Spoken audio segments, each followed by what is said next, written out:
આજે આપણે રત્નાવલીના સાહિત્ય સ્વરૂપ વિશે ચર્ચા કરો એ પ્રશ્ન ભણવાનો છે। તો એને પરીક્ષામાં બીજી રીતે પણ પૂછાઈ શકે કે નાટિકાના લક્ષણો આપીને રત્નાવલીમાં તે કેટલે અંશે યથાર્થ છે તે દર્શાવો। તો શ્રી હર્ષવર્ધને જે કૃતિની રચના કરેલી છે રત્નાવલી એ નાટિકા પ્રકારની છે। એટલે અહીંયા રૂપકોના પ્રકાર અલગ અલગ હોય છે કે નાટક, નાટિકા, પ્રહસન, યમરૂપ, ગીત।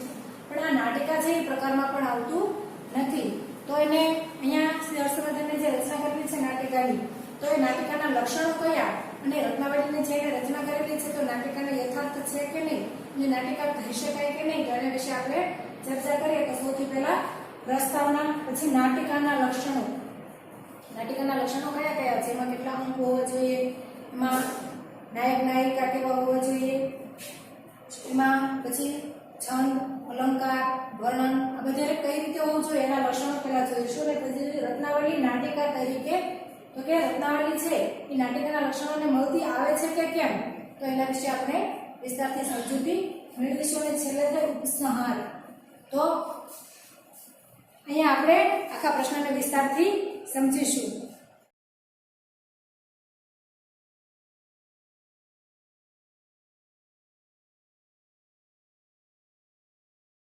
આજે આપણે રત્નાવલીના સાહિત્ય સ્વરૂપ વિશે ચર્ચા કરો એ પ્રશ્ન ભણવાનો છે। તો એને પરીક્ષામાં બીજી રીતે પણ પૂછાઈ શકે કે નાટિકાના લક્ષણો આપીને રત્નાવલીમાં તે કેટલે અંશે યથાર્થ છે તે દર્શાવો। તો શ્રી હર્ષવર્ધને જે કૃતિની રચના કરેલી છે રત્નાવલી એ નાટિકા પ્રકારની છે। એટલે અહીંયા રૂપકોના પ્રકાર અલગ અલગ હોય છે કે નાટક, નાટિકા, પ્રહસન, યમરૂપ, ગીત। પણ આ નાટિકા છે એ પ્રકારમાં પણ આવતું નથી। તો એને અહીંયા શ્રી હર્ષવર્ધને જે રચના કરેલી છે નાટિકાની, તો એ નાટિકાના લક્ષણો કયા અને રત્નાવલીને જે રચના કરેલી છે તો નાટિકાને યથાર્થ છે કે નહીં, એ નાટિકા કહી શકાય કે નહીં, તેના વિશે આપણે ચર્ચા કરીએ। તો સૌથી પહેલા પ્રસ્તાવના, પછી નાટિકાના લક્ષણો। નાટિકાના લક્ષણો કયા કયા છે, એમાં કેટલા અંક હોવા જોઈએ, એમાં નાયક નાયિકા કેવા હોવા જોઈએ, એમાં પછી છંદ, અલંકાર, વર્ણન આ બધે કઈ રીતે હોવું જોઈએ એના લક્ષણો પહેલા જોઈશું। અને પછી રત્નાવલી નાટિકા તરીકે, તો કે રત્નાવલી છે એ નાટિકાના લક્ષણોને મળતી આવે છે કે કેમ, તો એના વિશે આપણે વિસ્તારથી સમજૂતી મેળવીશું। અને છેલ્લે છે ઉપસંહાર। તો અહીંયા આપણે આખા પ્રશ્નને વિસ્તારથી સમજીશું। પ્રસ્તાવના જોઈએ। સંસ્કૃત નાટ્ય મીમાંસકોએ રૂપકોના 10 પ્રકાર માન્ય કર્યા છે, પણ તેમાંથી એક પણ પ્રકારમાં રત્નાવલીને મૂકી શકાય તેમ નથી। રત્નાવલી 4 અંકની નાટિકા છે અને તેથી તે ઉપરૂપક કહેવાય છે। જો એ કીધું છે કે નાટ્ય મીમાંસકોએ રૂપકોના 10 પ્રકારો આપ્યા છે। 10 પ્રકારો અહીંયા રૂપકોના આપેલા છે। જે નાટ્યશાસ્ત્રીઓએ જે પ્રકારો આપેલા છે એમાં નાટક, ભાણ, વ્યાયોગ, વિધિ, ઉત્સૃષ્ટિકા એવા યામરૂપ એવા 10 રૂપકોના પ્રકાર આપેલા છે। પણ અહીંયા નાટિકા છે એ પ્રકારોમાં એનો સમાવેશ થતો નથી। તો અહીંયા રત્નાવલી છે 4 અંકની નાટિકા છે અને તેથી તે ઉપરૂપક છે। રૂપકોના પ્રકારો છે એમાં એનો સમાવેશ થતો નથી એટલે એને ઉપરૂપક કહેવાય છે। નાટિકાનું લક્ષણ ભરતમુનિએ નાટ્યશાસ્ત્રમાં 2 શ્લોકોમાં આપ્યું છે। તેની વિસ્તૃત વ્યાખ્યા તો ધનંજયના 10 રૂપકમાં, વિશ્વનાથના સાહિત્ય દર્પણમાં તથા ગુણચંદ્ર રામચંદ્રના નાટ્ય દર્પણમાં મળે છે। આ કીધું છે કે અહીંયા રૂપકોના જે 10 પ્રકાર છે એમાં એનો સમાવેશ થતો નથી નાટિકા પ્રકારની રૂપકનો। તો અહીંયા ભરતમુનિએ, પછી વિશ્વનાથે, ગુણચંદ્રએ, ધનંજયે વગેરે પોતપોતાની જે કૃતિઓની રચના કરેલી છે તો કે એમાં આ રૂપકના એટલે કે નાટિકા પ્રકારના રૂપકના લક્ષણો આપેલા છે। તો એના લક્ષણો જોઈએ તો નાટિકા ક્લુપ્ત વૃત્તા શાત સ્ત્રી પ્રાયા ચતુરિંકા પ્રખ્યાતો ધીરલલિત સ્તત્ર શાન નાયકો નૃપ શાદંત પુરમ સંબંધા સંગીત વ્યાપૃતા યથા નવાનુરાગા કન્યાત્ર નાયિકા નૃપવંશજા સંપ્રવર્તેત નેતાશ્યામ દેવ્યાસ્ત્રાસ્યેન શંકિતઃ દેવી ભવેત પુનઃ જ્યેષ્ઠા પ્રગલ્ભા નૃપવંશજા પદે પદે માનવતી તદ્વશઃ સંગમો દ્વયો વૃત્તિ સ્યાત કૌશિકી સ્વલ્પ વિમર્શા સંધય પુનઃ. સાહિત્ય દર્પણ 6/69-72 એટલે કે અહીંયા સાહિત્ય દર્પણમાં આ વ્યાખ્યા આપેલી છે. વિશ્વનાથે આપેલી વ્યાખ્યા અનુસાર નાટિકાના લક્ષણો નીચે પ્રમાણે સમજી શકાય. હવે વિશ્વનાથે જે આ વ્યાખ્યા આપેલી છે તો એના લક્ષણો આપણે જોઈએ તો સૌથી પહેલું છે નાટિકાનું કથાનક કવિકલ્પિત હોય છે. નાટિકાકાર ઇતિહાસ ગ્રંથને બદલે લોકકથાનો આધાર લે છે. શું કહે છે? નાટિકાનું કથાનક કવિકલ્પિત, કવિની પોતાની મૌલિક શક્તિથી, કલ્પના શક્તિથી એની રચના કરેલી હોય છે. અને નાટિકાકાર એટલે કે નાટિકાની રચના કરનાર ઇતિહાસ ગ્રંથ એટલે કે આપણે જોઈએ ને કે મોટે ભાગે મહાકાવ્ય નાટકો જે છે એ ઇતિહાસ ગ્રંથ અથવા તો એટલે કે જૂના પુરાણા જે સાહિત્ય છે એમાંથી એને આધાર ગ્રંથ તરીકે લેતા હોય છે. પણ અહીંયા નાટિકામાં શું લક્ષણ લાગુ પડે છે કે અહીંયા લોકકથા ઉપર આધાર રાખવો પડે છે. લોકકથાને આધાર તરીકે એને લેવાની હોય છે અથવા તો એને લેતો પણ ચાલે. બીજું, તેમાં સ્ત્રીઓનું પ્રમાણ વધુ હોય છે. નાટિકાનું કથાનક રાજાના પ્રેમ પ્રસંગને કેન્દ્રમાં રાખીને આગળ વધે છે. આખી દ્રશ્યાવલી ઉદ્યાન કે અંતઃપુરમાં યોજાય છે. સ્ત્રી પાત્રો સૌથી પુરુષ એટલે કે પુરુષ પાત્રો છે એની કરતાં સ્ત્રી પાત્રો વધારે હોય છે. અને પ્રેમ પ્રસંગ એટલે કે નાયક નાયિકા એટલે કે અહીંયા શું કીધું છે કે કથાનકનો જે નાટિકાનો જે નાયક છે રાજા જે છે તો એ પ્રેમ પ્રસંગ એ કેન્દ્ર સ્થાને હોય છે. અને બીજું કે દ્રશ્યાવલી ઉદ્યાન કે અંતઃપુરમાં યોજાય છે. જે રાજભવન છે રાજાનું એના અંતઃપુરમાં અથવા તો એના બગીચામાં ઉદ્યાનમાં પ્રસંગો યોજાય છે. 3, નાટિકાના કથાનકનો વિસ્તાર 4 અંક સુધી ચાલે છે. આપણે જે રીતે જોઈએ કે નાટક હોય એમાં 5 અંક હોય, વધીને 10 અંક હોય, એવી રીતે નાટિકાના વધુમાં વધુ કેટલા 4 અંક સુધી એનું કથાનક ચાલે છે. 4, કથાનાયક તરીકે ધીરલલિત પ્રકારનો પ્રખ્યાત રાજવી હોય છે. નાટિકા માટે આવો યુવાન રસિક મૃદુ તથા કલાપ્રેમી નાયક અનુકૂળ છે. શું કહે છે? કથાનાયક કેવો તો કે ધીરલલિત પ્રકારનો અને રાજવી હોવો જોઈએ. નાટિકા માટે આવો યુવક રસિક મૃદુ તથા કલાપ્રેમી નાયક અનુકૂળ છે.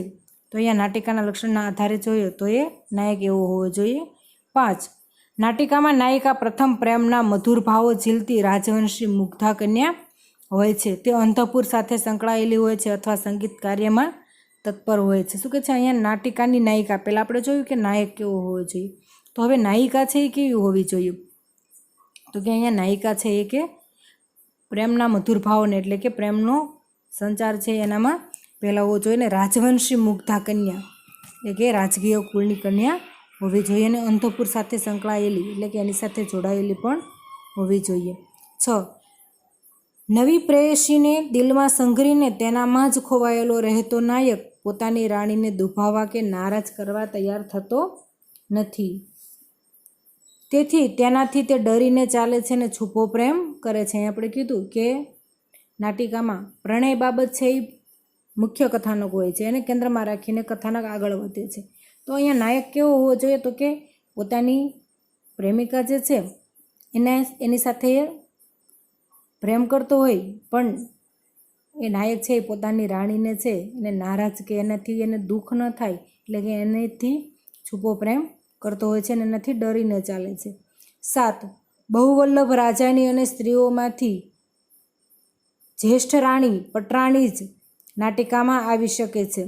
તે પ્રગલ્ભ અને રાજકુળની હોવી જોઈએ. તે ડગલે ને પગલે માનીની બની બેસે છે. નાયિકા પણ તેનાથી ડરતી રહે છે. અહીંયા જેવી રીતે નાયકની વાત કરી તો અહીંયા રાજા જે છે એની રાણી છે એ કેવી હોવી જોઈએ? કે જ્યેષ્ઠ રાણી હોવી જોઈએ. પટરાણી જ નાટિકામાં આવી શકે એટલે કે રાજાની પ્રથમ જે રાણી હોય છે પટરાણી એ નાટિકાના લક્ષણ પ્રમાણે જોઈએ તો એ રાણી હોવી જોઈએ અને પ્રગલ્ભ અને રાજકુળની હોવી જોઈએ.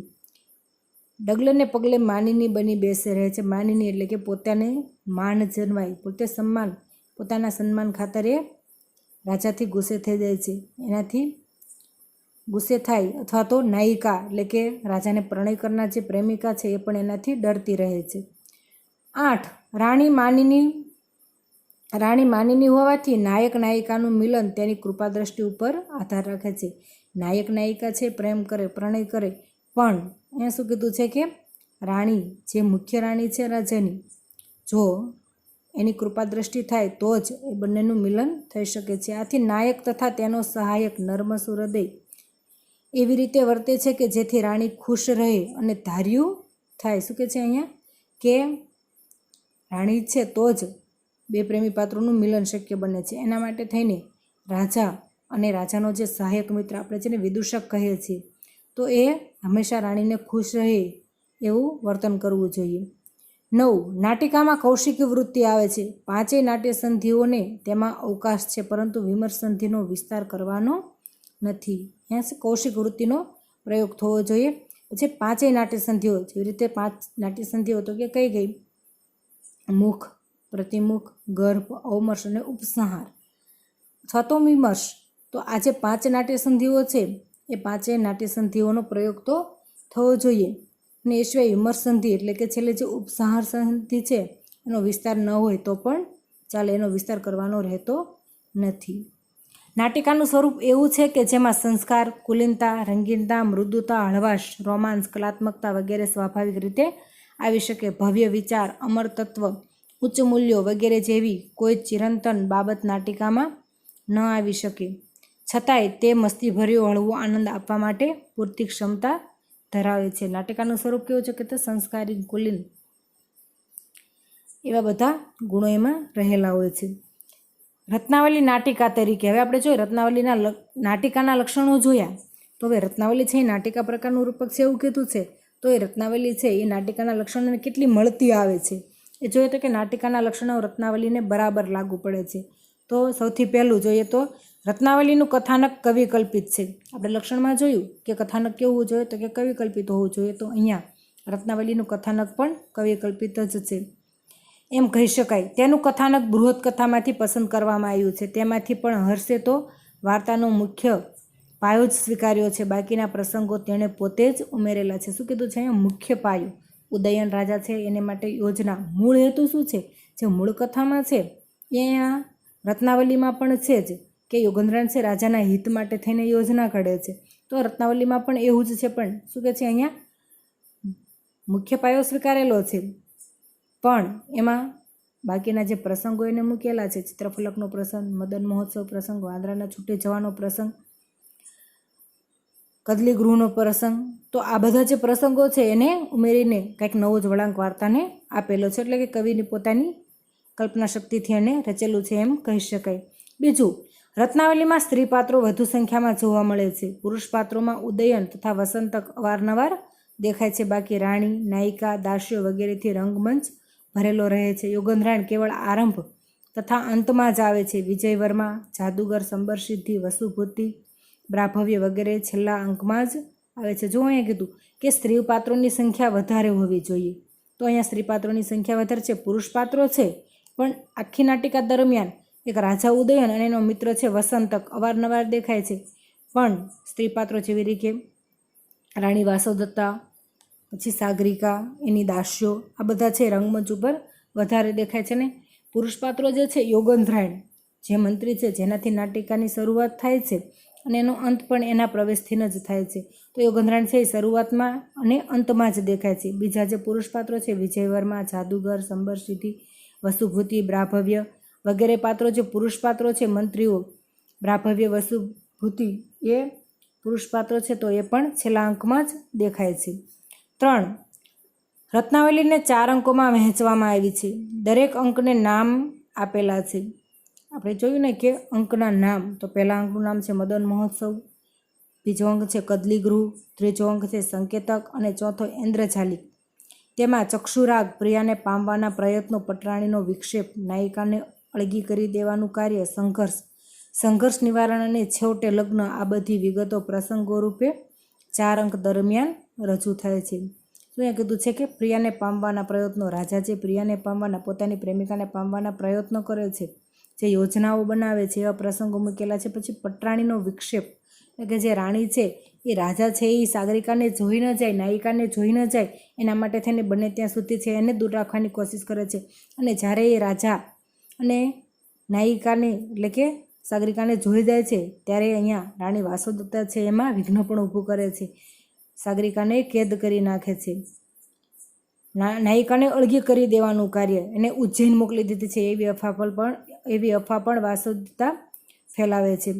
અને સંઘર્ષ એટલે કે આ રીતે નાયક નાયિકાના મિલનમાં જ્યારે રાણી છે એ જોઈ જાય છે એટલે એ બંને વચ્ચે પ્રેમીઓ વચ્ચે સંઘર્ષ ઊભો થાય છે. અને સંઘર્ષ નિવારણ તો કે અહીંયા રત્નાવલીની જે પોતે રાજકન્યા તરીકેની ઓળખ થાય છે અને યુગંધરાની યોજના અનુસાર એના લગ્ન છે એ ઉદયન રાજા સાથે લગ્ન નક્કી કરેલા હતા. અને જે સમુદ્રની ઘટના ઘટી એના કારણે થઈને એ દાસી તરીકે અહીંયા આવી છે. અને હકીકતમાં એ કોની સિંહલ દેશની રાજકન્યા છે અને વાસુદત્તાના મામાની દીકરી છે એવું એને ખ્યાલ આવે છે ત્યારે એ લગ્ન માટે રાજી પણ થઈ જાય છે. તો આ બધા અંકો છે અને બધા પ્રસંગો છે એ અંક વાઇઝ એમાં જ બધા સમાવેશ થઈ ગયેલો છે. 4. રત્નાવલી નાટિકાનો કથાનાયક ઉદયન ધીરલલિત પ્રકારનો છે. તેણે પોતાના રાજ્યતંત્રનો કાર્યભાર મંત્રીઓને હવાલે કર્યો છે. સંગીત વગેરે કળાઓમાં તે ચતુર છે. વળી તે સુકુમાર અને વિલાસી પણ છે. આવો નાયક નાટિકા માટે સર્વથા ઉચિત છે. શું કે છે અહીંયા નાટિકાનો નાયક કેવો છે તો કે ધીરલલિત પ્રકારનો છે. અને રાજ્યતંત્રનો ભાર એને બધો જ કોને તો કે મંત્રીઓના હવાલે કરી દીધેલો છે. અને પોતે આપણે શરૂઆતમાં જોઈએ કે મદન મહોત્સવ પ્રસંગ એટલે કે એ જે છે ત્યારે રાજા છે એને નિહાળતો દેખાય છે એટલે એને સંગીત અને કળામાં એ ચતુરી ધરાવે છે. 5. આ નાટિકાની નાયિકા રત્નાવલી ઉર્ફે સાગરિકા સિંહલ દ્વીપની રાજકન્યા છે. આપણે જોયું ને કે નાયિકા કેવી જોઈએ તો કે રાજકન્યા હોવી જોઈએ અથવા તો રાજકીય એના સંબંધ હોવા જોઈએ, એની સાથે જોડાયેલી હોવી જોઈએ. તો આ નાટિકાની નાયિકા પણ કેવી છે? રત્નાવલી. સાગરિકા એટલે કે સાગરમાંથી મળેલી એટલે એનું નામ સાગરિકા રાખેલું છે. એટલે કે સિંહલ દ્વીપની રાજકન્યા છે એટલે એ પણ એક રાજકન્યા જ છે નાયિકા. તે ઉદયનની પત્ની બનવા માટે જ કોળભરી આવી રહી હતી, પરંતુ દરિયાઈ તોફાને તેના દિલમાં અરમાન ઉપર પાણી ફેરવી વાળ્યું. છતાંય પ્રબળ નસીબવાળી હોવાથી ઉદયનના નગરમાં જ પહોંચી શકી અને તેના અંધપુર સાથે વાસુદત્તાની તહેનાતમાં સાગરિકા નામે રહેવા લાગી. છેલ્લા અંકના સમાપ્તિના ભાગમાં જ આપણને ખબર પડે છે કે સાગરિકા રાજકન્યા છે અને તે દાસી નથી. ત્યાં સુધી રાજાનો પ્રેમ દાસી પ્રત્યે છે એ જાણીને તેને માટેનો ઉચ્ચ અભિપ્રાય કંઈક ઝાંખો પડે છે. શું કે છે અહીંયા કે નાટિકાની નાયિકા કેવી હોય છે કે રાજકન્યા હોવી જોઈએ. તો અહીંયા સાગરિકા છે રત્નાવલી સાગરિકા રૂપે જ્યારે મળે છે ત્યારે એક દાસી તરીકે વાસુદત્તાની સોંપવામાં આવે છે અને રાજા પણ એક દાસીને જ પ્રેમ કરે છે. પણ જ્યારે ખબર પડે છે કે એના લગ્ન છે સાગરિકાના ઉદયન સાથે થવાના જ હતા ને એ માટે થઈને જે અહીંયા આવતી હતી, પણ જે દરિયાઈ તોફાન અને જે કંઈ ઘટના ઘટી એના કારણે થઈને દાસી બનીને એને અહીંયા રહેવું પડે છે. 6. ઉદયન સાગરિકાના સૌંદર્ય પાસમાં સપડાયો છે, છતાં વાસુદત્તા પ્રત્યે પૂરતી અદબ જાળવે છે અને તેને ખોટું મનાવવા તે ક્યારેય તૈયાર નથી. તેથી તો તે ગભરાતો સાગરિકા સાથે છુપો પ્રેમ કરે છે અને તેવા સ્થળો શોધે છે. જોકે કમનસીબે તેની મિલનની યોજનાઓ રાણી જાણી જાય છે અને તેને લીધે સંઘર્ષનું તત્વ દાખલ થાય છે. અહીંયા ઉદયન છે એ સાગરિકાના સૌંદર્યના મહાપાસમાં સપડાયો છે. શું કીધું છે કે આપણે લક્ષણ જોઈએ તો એમાં શું કીધું છે કે રાજા છે એ નાયિકાને પ્રણય કરે પણ તેમ છતાં એની રાણીનું છે દાક્ષિણીય સાચવે. તો અહીંયા એમ જ છે કે ઉદયન રાજા છે એ સાગરિકાને પ્રેમ કરે છે, એના મોહપાસમાં એ બંધાઈ ગયેલો છે, પણ તેમ છતાં વાસુદત્તા પ્રત્યે પૂરી સ્વસ્થતા જાળવે છે. તેને મનાવવા માટે થઈને પ્રયત્ન કરે છે. અહીંયા એ સાગરિકાને પ્રેમ કરે છે રાજા ઉદયન, તો પણ એ કેવી રીતે છુપાતો ગભરાતો એની સાથે મિલનની યોજનાઓ બનાવે છે. અને અહીંયા કમનસીબે એવું પણ બને છે કે રાજા અને નાયિકા સાથે જે મિલનની યોજના બનાવેલી હતી એની ગંધ છે એ રાણીને આવી જાય છે અને એના લીધે જ એના પ્રણયમાં છે એ સંઘર્ષ ઊભો થાય છે. 7. રત્નાવલીમાં જ્યેષ્ઠ નાયિકા તરીકે વાસુદત્તા છે. તે અત્યંત સ્વરૂપવતી, માનિની, પ્રગલ્ભ અને અવંતી દેશની રાજકન્યા છે તથા ઉદયનની પટરાણી છે. જોકે તેનું પાત્ર કાલિદાસની ધારિણી કે ઔશિનરી અથવા ભાસની વાસુદત્તા જેટલું જાજરમાન નથી, છતાંય તે પ્રભાવશાળી તો છે જ. રાજાની જેમ સાગરિકા પણ તેનાથી ડરે છે. શું કહે છે અહીંયા કે વાસુદત્તા આપણે કીધું ને કે કેવું પાત્ર હોવું જોઈએ, એની જે પટરાણી છે એ જ્યેષ્ઠ પટરાણી, તો કે અહીંયા વાસુદત્તા છે એ પણ એક રાજકન્યા જ છે. એ પણ અત્યંત સ્વરૂપવતી છે, પ્રગલ્ભ અને એક રાજકન્યા છે અને ઉદયનની પટરાણી પણ છે. અહીંયા જોઈએ તો કે કાલિદાસની ધાર્મિક કે ઔશનરી અથવા તો ભાસની વાસોદત્તા જેટલું જાજરમાન નથી. શ્રીહર્ષે જે નાયક રાણીઓની જે ઉલ્લેખ કરેલા છે, બીજા કવિઓએ જે કાલિદાસે ભાસે વગેરે જે રાણીઓના ઉલ્લેખ કરેલા છે એનું જેટલું અહીંયા પ્રભાવશાળી નથી. છતાંય શ્રેષ્ઠ નાટિકાની દ્રષ્ટિએ જોઈએ તો શ્રેષ્ઠ પાત્ર કહી શકાય. રાજાની જેમ સાગરિકા પણ તેનાથી ડરે છે. અહીંયા રાણીથી નાયિકા એટલે કે સાગરિકા પણ જેવી રીતે રાજા છે એ પોતાની રાણીથી ડરે છે, એવી જ રીતે અહીંયા નાયિકા સાગરિકા પણ તેનાથી ડરે છે. 8. ઉદયન સાગરિકાનું મિલન વાસોદત્તા જ અવરોધે છે. સાગરિકા ઉદયનની નજરે પડે નહીં એની તે શરૂઆતથી જ તકેદારી રાખે છે, પણ પરિસ્થિતિએ તેના ધાર્ય કરતાં જુદો જ વળાંક લેતા તે તેઓના માર્ગમાં અવરોધ ઊભો કરે છે. ઉદયન અપમાનિત થવા છતાંય તેની મર્યાદા લોપ્યા સિવાય સતત તેને મનાવવા મથે છે. શું કહે છે અહીંયા? ઉદયન સાગરિકાનું મિલન આપણે જોઈએ ને કે કીધું કે નાયિકા છે એના સંઘર્ષ ઊભો કરે છે, તો અહીંયા પણ એવું જ બને છે. વાસોદત્તા છે એ સાગરિકાને બને ત્યાં સુધી રાજાની નજર સમક્ષ ન આવે એવા એ પ્રયત્ન કરે છે, પણ તેમ છતાં ઉદયનની નજરે પીડા વિના રહી શકતી નથી. ચિત્રફલકનો પ્રસંગ યોજીને શ્રી હર્ષે એને અહીંયા નાયક અને નાયિકાને પ્રત્યક્ષ કરવાની કોશિશ કરી છે અને એકબીજા તરફ આકર્ષિત કરવા માટે થઈને જાણે કે ચિત્રફલકનો પ્રસંગ યોજેલો છે. અહીંયા આપણે જોયું ને કે પરિસ્થિતિએ તેના ધાર્યા કરતાં જુદો જ વળાંક લેતા તે તેઓના માર્ગમાં અવરોધ ઊભો કરે છે. પછી બીજી વાર આપણે જોઈએ તો કે નાયક નાયિકાના મિલનમાં વાસોદત્તાની જાણ થઈ જાય છે અને એના કારણે થઈને સંઘર્ષ ઊભો થાય છે. રાણી દ્વારાના પ્રણયમાં અવરોધ ઊભો થાય છે. અને અહીંયા ઉદયન રાજા છે એ પણ પોતે અપમાનિત થાય છે રાણીથી, તેમ છતાં એ સતત એને મનાવવા માટે પ્રયત્નો કરી રહ્યો છે. 9. રત્નાવલીમાં મુખ્ય રસ શૃંગાર છે અને વૃત્તિ કૌશિકી છે. તેમાં વિમર્શ સંધિનો વિસ્તાર ખાસ કરવામાં આવ્યો નથી. શું કે આપણે કીધું ને અહીંયા કે મુખ્ય રસ તરીકે નિરૂપણ થવું જોઈએ અથવા કૌશિકી વૃત્તિ, અહીંયા કૌશિકી વૃત્તિનો પણ પ્રયોગ છે ને વિમર્શ સંધિનો વિસ્તાર ખાસ કરવામાં આવ્યો નથી, તો એને લાગુ પડે છે. આ રત્નાવલીને લક્ષણો લાગુ પડે છે. ઉપસંહાર. આ રીતે હર્ષરચિત રત્નાવલી નાટિકાનું ઉત્તમ પ્રકાર છે. અનુગામી લક્ષણ શાસ્ત્રીઓએ નાટિકાના લક્ષણ બાંધતી વખતે તેને જ નજર સમક્ષ રાખે છે. સાહિત્ય સ્વરૂપ તરીકે નાટક વગેરે કરતાં નાટિકા ભલે ઉતરતી કક્ષાની ગણાય, પણ હર્ષવર્ધને તે પ્રકારને સરસ રીતે ઊંચક્યો છે અને રંગભર્યું રૂપક સાહિત્ય જગતને ભેટ ધર્યું છે. મોટાભાગે જોઈએ તો સંસ્કૃત સાહિત્યમાં નાટક વગેરેની રચના વધારે પ્રમાણમાં થઈ છે. આ નાટિકાને આપણે નાટક જેટલું તો ઉત્તમ ન ગણી શકીએ, પણ તેમ છતાં અહીંયા શ્રી હર્ષવર્ધને તેને સરસ રીતે એને નાટિકાના લક્ષણોને અનુલક્ષીને જ અહીંયા રત્નાવલીની રચના કરેલી છે અને અહીંયા સાહિત્યને સંસ્કૃત સાહિત્યમાં એક સર્વશ્રેષ્ઠ કૃતિ આપણને આ ભેટ તરીકે આપી છે. તો આપણે અહીંયા આ પ્રશ્નને સમજ્યા. હવે આગળના પ્રશ્ન આપણે આવતી વિડીયોની અંદર જોઈશું. Thank you.